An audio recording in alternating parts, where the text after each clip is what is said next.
नमस्कार साथियों, स्वागत है आपका अपने YouTube channel Rajasthan GK by SG sir में।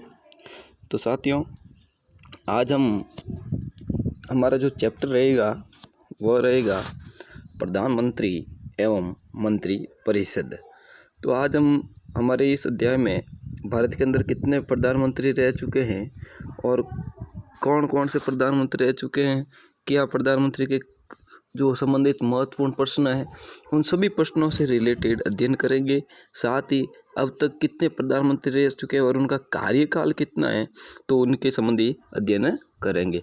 तो साथियों, RPSC first grade, second grade और रीट और इनके अलावा पटवारी, कांस्टेबल जो सभी परीक्षाएं हैं उन सभी परीक्षाओं से संबंधित अति महत्वपूर्ण प्रश्न हैं जो हम लेकर आए हैं आज आपके सामने, जो आपको अपनी तैयारी से रूबरू कराएंगे और आपको अपनी तैयारी से बिल्कुल ही नज़दीक लेकर जाएंगे। तो साथियों, चलते हैं उन प्रश्नों की ओर जिनका हमें इंतजार था। तो शुरू करते हैं आज का हमारा चैप्टर। तो साथियों, आज का पहला प्रश्न है, भारत के प्रधानमंत्री की नियुक्ति कौन करता है? वो करता है राष्ट्रपति। बहुत ही बढ़िया प्रश्न है। भारत के प्रधानमंत्री की नियुक्ति कौन करता है? वो करता है राष्ट्रपति, जो है भारत के प्रधानमंत्री की नियुक्ति करता है। दूसरा प्रश्न है आज का, योजना आयोग का अध्यक्ष कौन होता है? तो योजना आयोग या नीति आयोग का अध्यक्ष जो है प्रधानमंत्री होता है। योजना आयोग का अध्यक्ष कौन होता है? तो प्रधानमंत्री होता है। संघीय मंत्रिमंडल की बैठक का सभापति कौन होता है? जो प्रधानमंत्री होता है वो संघीय मंत्रिमंडल की बैठक का सभापति होता है, वो होता है प्रधानमंत्री। प्रधानमंत्री का कार्यकाल कितना होता है? तो प्रधानमंत्री का कार्यकाल 5 वर्ष का होता है। फिर है अगला प्रश्न, साथ ही बहुत ही बढ़िया प्रश्न है कि प्रधानमंत्री पद से त्यागपत्र देने वाली पहले प्रधानमंत्री कौन है? यानी सर्वप्रथम जो आज़ादी के बाद यानी स्वतंत्रता के बाद जो मोरारजी देसाई एकमात्र ऐसे प्रधानमंत्री हुए हैं जिन्होंने अपने पद से त्याग पत्र दिया था। प्रथम ऐसे प्रधानमंत्री है मोरारजी देसाई जो अपने प्रधानमंत्री पद से त्याग पत्र देने वाले जो है प्रधानमंत्री थे। फिर है, कौन से प्रधानमंत्री सबसे अधिक समय तक प्रधानमंत्री रहे हैं? वो है पंडित जवाहरलाल नेहरू, जो सबसे अधिक प्रधानमंत्री रहे हैं। तो साथियों, आगे बढ़ते हैं हमारे नेक्स्ट क्वेश्चन की ओर। आगे बढ़ने से पूर्व अभी तक आपने हमारे चैनल को सब्सक्राइब नहीं किया है तो सब्सक्राइब कर दें और इस प्रकार की जो बेल आइकन है उस पर क्लिक कर दें और जो वीडियो को लाइक करें और शेयर कमेंट जरूर करें। तो साथियों, आगे बढ़ते हैं प्रश्न संख्या 7 की ओर। फिर साथियों, आज का प्रश्न संख्या 7वां है हमारा, प्रधानमंत्री बनने के लिए न्यूनतम आयु कितनी होती है? तो 25 वर्ष प्रधानमंत्री बनने के लिए जो है न्यूनतम आयु होती है। अब यह संसदीय शासन प्रणाली सर्वप्रथम किस देश में लागू हुई थी? वो हुई थी ब्रिटेन में। ब्रिटेन में संसदीय शासन प्रणाली सर्वप्रथम लागू हुई थी। फिर है, भारतीय संविधान के अनुसार तथ्यात्मक संप्रभुता किसमें निहित होती है? वो होती है रक्षा मंत्री में। जो भारतीय संविधान के अनुसार तथ्यात्मक संप्रभुता निहित होती है वो होती है रक्षा मंत्री में। तो साथियों, बिना समय खराब किए फटाफट हम पढ़ते हैं अपना प्रश्न। अगला 10वां प्रश्न है, भारत के प्रथम प्रधानमंत्री कौन थे? तो पंडित जवाहरलाल नेहरू। कभी पूछ ले कि भारत के प्रथम प्रधानमंत्री का क्या नाम था, तो साथियों याद रखना जो पंडित जवाहरलाल नेहरू है भारत के प्रथम प्रधानमंत्री रहे थे। प्रथम राष्ट्रपति कौन रहे थे? डॉक्टर राजेंद्र प्रसाद। प्रथम उपराष्ट्रपति डॉक्टर सर्वपल्ली राधाकृष्णन। तो ध्यान रखना, अभी तक कितने प्रधानमंत्रियों की मृत्यु अपने पद पर रहते हुए हुई है? वो हुई है 3 प्रधानमंत्रियों की मृत्यु अपने पद पर रहते हुए हुई है। तो साथियों, आगे बढ़ते हैं नेक्स्ट प्रश्नों की ओर। साथियों, प्रश्न संख्या 12वां है हमारा, प्रधानमंत्री को पद एवं गोपनीयता की शपथ कौन दिलाता है? तो राष्ट्रपति दिलाता है। यानी जब पद और गोपनीयता होती है उसकी शपथ कौन दिलाता है? तो वो राष्ट्रपति प्रधानमंत्री को ये शपथ दिलाता है। किस प्रधानमंत्री ने एक बार अपने पद से हटने के बाद दोबारा पद संभाला था? इंदिरा गांधी ने। इंदिरा गांधी एकमात्र ऐसे प्रधानमंत्री जो एक बार पद से।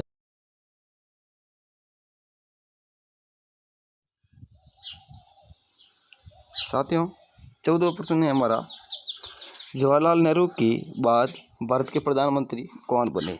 तो पंडित जवाहरलाल नेहरू के बाद जब 1964 में पंडित जवाहरलाल नेहरू का निधन हो गया, जब 1964 में पंडित जवाहरलाल नेहरू का निधन हो गया तो भारत के प्रधानमंत्री कौन बने थे? ये बने थे गुलजारी लाल नंदा। जो गुलजारी लाल नंदा है 1964 में जब प्रधानमंत्री का निधन हुआ था हमारे पंडित जवाहरलाल नेहरू का, तो उस समय ये कार्यवाहक प्रधानमंत्री बने थे। 27 मई 1964 से 27 मई 1964 से 9 जून 1964 तक प्रधानमंत्री रहे थे कार्यवाहक प्रधानमंत्री के रूप में। तो आगे बढ़ते हैं प्रश्न संख्या 15 की ओर। फिर प्रश्न संख्या 15वां है, संसदीय शासन प्रणाली में वास्तविक कार्यपालिका की शक्ति किसमें निहित होती है? वो प्रधानमंत्री के पास होती है। और सबसे कम आयु के प्रधानमंत्री कौन बने थे? वो बने थे राजीव गांधी। राजीव गांधी ऐसे प्रधानमंत्री थे जो सबसे कम आयु में प्रधानमंत्री बने थे। तो आगे बढ़ते हैं नेक्स्ट प्रश्न की ओर। प्रश्न संख्या 17 है हमारा कि भाई लोकसभा में बहुमत दल का नेता कौन होता है? यानी प्रश्न संख्या 17 है कि भाई यदि लोकसभा के अंदर जो दल बहुमत प्राप्त करता है उसका नेता कौन होता है? तो प्रधानमंत्री। और सीधी सी बात है, जो बहुमत दल प्राप्त करेगा और उसका नेता होगा वही प्रधानमंत्री बनेगा। अगला प्रश्न है, किस प्रधानमंत्री की नियुक्ति के समय वे किसी भी सदन के सदस्य नहीं थे? तो HD देवगौड़ा कोई भी सदन के सदस्य नहीं थे अपनी नियुक्ति के समय। प्रश्न संख्या 19, कौन से प्रधानमंत्री एक भी दिन संसद नहीं गए? चौधरी चरण सिंह जो हैं ऐसे प्रधानमंत्री थे जो एक भी दिन संसद नहीं गए थे। फिर यथार्थ कार्यपालिका की समस्त शक्तियाँ किसमें निहित होती हैं? वो होती है मंत्री परिषद में। जो मंत्री परिषद होती है उसमें यथार्थ कार्यपालिका की समस्त शक्तियाँ इसमें निहित होती हैं। संघीय मंत्रिपरिषद के मंत्री किसके प्रति उत्तरदायी होते हैं? वो लोकसभा के प्रति उत्तरदायी होते हैं। जो संघीय सरकार के अंदर जो मंत्रिपरिषद होती है वो किसके प्रति उत्तरदायी होती है? वो होती है लोकसभा के प्रति उत्तरदायी होती है। आगे बढ़ते हैं नेक्स्ट प्रश्न की ओर। प्रश्न संख्या 22 है हमारा,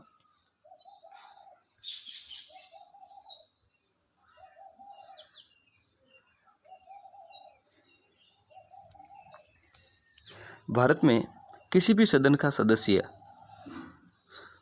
बनने की कोई व्यक्ति मंत्री पद पर कितने दिन तक रह सकता है? वो रह सकता है 6 माह तक।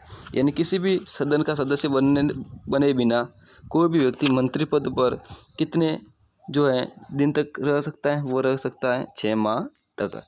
प्रश्न संख्या 23 है, संविधान के किस अनुच्छेद में मंत्रिपरिषद की नियुक्ति व पदच्युति का प्रावधान है? वो अनुच्छेद 75 में। अनुच्छेद 75 में प्रधानमंत्री की नियुक्ति और जो है मंत्रिपरिषद की नियुक्ति व मंत्रिपरिषद को पद से हटाने के बारे में जो उल्लेख है वो है अनुच्छेद 75 में। अगला प्रश्न है, मंत्रिपरिषद का गठन कौन करता है? तो मंत्रिपरिषद का गठन करते हैं केंद्रीय मंत्री। जो मंत्रिपरिषद का गठन कौन करते हैं? वो करते हैं केंद्रीय मंत्री होते हैं, वो करते हैं मंत्रिपरिषद का गठन करते हैं, वो करते हैं केंद्रीय मंत्री हैं जो मंत्रिपरिषद का गठन करते हैं। अगला प्रश्न बहुत ही बढ़िया प्रश्न है कि भाई स्वतंत्र भारत के प्रथम कानूनी मंत्री कौन थे? तो डॉक्टर BR अम्बेडकर जो स्वतंत्र भारत के प्रथम कानूनी मंत्री थे। कौन सा प्रस्ताव संसद में मंत्रिपरिषद रख सकती है? तो विश्वास प्रस्ताव। विश्वास प्रस्ताव जो संसद में मंत्रिपरिषद रख सकती है। अगला प्रश्न है, मंत्रिपरिषद के सदस्यों को गोपनीयता की शपथ कौन दिलाता है? वो राष्ट्रपति है जो मंत्रिपरिषद के सदस्यों को गोपनीयता की शपथ दिलाता है। भारत के मंत्रिपरिषद में अधिकतम सदस्य कहाँ से लिए जाते हैं? वो लोकसभा से लिए जाते हैं। जो भारत के मंत्रिपरिषद में अधिकतम सदस्य जो लोकसभा से लिए जाते हैं। स्वतंत्र भारत के प्रथम प्रतिरक्षा मंत्री कौन थे? सरदार वल्लभ भाई पटेल जो स्वतंत्र भारत के प्रथम प्रतिरक्षा मंत्री थे। अगला प्रश्न है, स्वतंत्र भारत के प्रथम वित्त मंत्री कौन थे? तो डॉक्टर जॉन मथई जो स्वतंत्र भारत के प्रथम वित्त मंत्री थे। बहुत ही इम्पोर्टेंट क्वेश्चन है, परीक्षा में आने लायक क्वेश्चन है, ध्यान रखना कि स्वतंत्र भारत के प्रथम वित्त मंत्री कौन थे। तो डॉक्टर जॉन मथई स्वतंत्र भारत के प्रथम वित्त मंत्री थे। क्या राज्यसभा का सदस्य मंत्रिपरिषद का सदस्य बन सकता है? हाँ, राज्यसभा का सदस्य मंत्रिपरिषद का सदस्य बिल्कुल बन सकता है। तो साथियों, ये थे हमारे मंत्रिपरिषद और प्रधानमंत्री से रिलेटेड कुछ महत्वपूर्ण प्रश्न। और अब हम अध्ययन करेंगे कि भाई अब तक जो प्रधानमंत्री कितने रह चुके हैं और उनका कार्यकाल कितना है, उनके बारे में। तो बने रहे वीडियो के अंत तक, वीडियो को पूरा देखें और वीडियो कैसा लगा कमेंट बॉक्स में ज़रूर बताएं। लाइक करें, सब्सक्राइब करें और बेल आइकन पर क्लिक करें।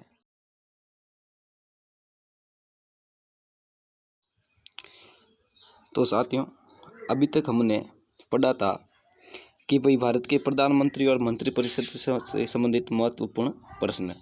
अब पढ़ेंगे कि भारत के अब तक कितने प्रधानमंत्री रह चुके हैं। तो लगभग 18 प्रधानमंत्री रह चुके हैं और उनका कार्यकाल क्या क्या है, कौन कौन से हैं, क्या क्या नाम है उनका, तो उनके बारे में अध्ययन करेंगे। और इनकी जो तस्वीरें हैं, मैंने हमारे इस चैप्टर के शुरुआत में ही तस्वीरें डाल दी थी। तो हम रूबरू होते हैं उन प्रश्नों और उन तथ्यों की ओर जो बहुत ही महत्वपूर्ण है। तो बने रहिए हमारे वीडियो के अंत तक। और फिर है पहला है जो पंडित जवाहरलाल नेहरू भारत के प्रथम जो राष्ट्र प्रधानमंत्री बने थे 15 अगस्त 1947 से 27 मई 1964 तक। सर्वाधिक कार्यकाल रहा था इनका, सर्वाधिक समय तक भी प्रधानमंत्री पद पर रहे थे। फिर गुलजारी लाल नंदा इनके निधन के बाद 27 मई 1964 को से 9 जून 1964 तक प्रधानमंत्री पद पर रहे थे और केवल कार्यवाहक प्रधानमंत्री थे। फिर लाल बहादुर शास्त्री 9 जून 1964 से 11 जनवरी 1966 तक। फिर गुलजारी लाल नंदा वापस कार्यवाहक प्रधानमंत्री के रूप में 11 जनवरी 1966 से 24 जनवरी 1966 तक, 11 जनवरी 1966 से 24 जनवरी 1966 तक वापस कार्यवाहक प्रधानमंत्री के रूप में रहे थे। फिर है इंदिरा गांधी 24 जनवरी 1966 से 24 मार्च 1977 तक प्रधानमंत्री रहे थे। 24 जो है जनवरी 1966 से 24 मार्च 1977 तक प्रधानमंत्री रहे थे। फिर आगे हमारे मोरारजी देसाई, वो है छठे प्रधानमंत्री देश के। 24 मार्च 1977 से 28 जुलाई 1969 तक प्रधानमंत्री रहे थे। फिर चौधरी चरण सिंह 28 जुलाई 1969 से जो है 14 जनवरी 1980 तक, यानी चौधरी चरण सिंह जी है 28 जुलाई 1479 से जो है 14 जनवरी 1980 तक प्रधानमंत्री रहे थे। फिर इंदिरा गांधी हैं 14 जनवरी 1980 से 31 अक्टूबर 1984। 31 अक्टूबर 1984 को इनकी बाद में क्या हो जाती है, मृत्यु हो जाती है। फिर इंदिरा गांधी के बाद है जो राजीव गांधी, वो बिल्कुल सबसे कम आयु के जो प्रधानमंत्री बने थे, सबसे कम आयु के। वो 31 अक्टूबर 1984 से जो है 2 दिसंबर 1999 तक। और फिर विश्वनाथ प्रताप सिंह 2 दिसंबर 1999 से 10 नवंबर 1999 तक। फिर चंद्रशेखर 10 नवंबर 1990 से जो 21 जुलाई 1991 तक। फिर वीपी नरसिंह राव 21 जुलाई 1991 से 16 मई 1996 तक। अटल बिहारी वाजपेयी 16 मई 1996 से जो है 1 जून 1996 तक। फिर है HD देवगौड़ा 1 जून 1996 से 21 अप्रैल 1997 तक। इंद्र कुमार गुजराल 21 अप्रैल 1997 से 19 मार्च 1998 तक। अटल बिहारी वाजपेयी 19 मार्च 1998 से 22 मार्च जो है 2004 तक। जो अटल बिहारी वाजपेयी है 19 मार्च 1998 से 22 मई 2004 तक प्रधानमंत्री रहे थे। फिर 17वें प्रधानमंत्री के रूप में डॉक्टर मनमोहन सिंह 22 मई 2004 से 25 मई 2014 तक। और नरेंद्र मोदी रहे थे 26 मई 2014 से प्रेजेंट टाइम तक। तो ये थे हमारे प्रधानमंत्रियों की पूरी लिस्ट। तो वीडियो आपको अच्छा लगा, कैसा लगा वो आप कमेंट बॉक्स में ज़रूर बताएं। सब्सक्राइब जरूर करें, बेल आइकन पर क्लिक करें और अपने दोस्तों में शेयर जरूर करें। धन्यवाद।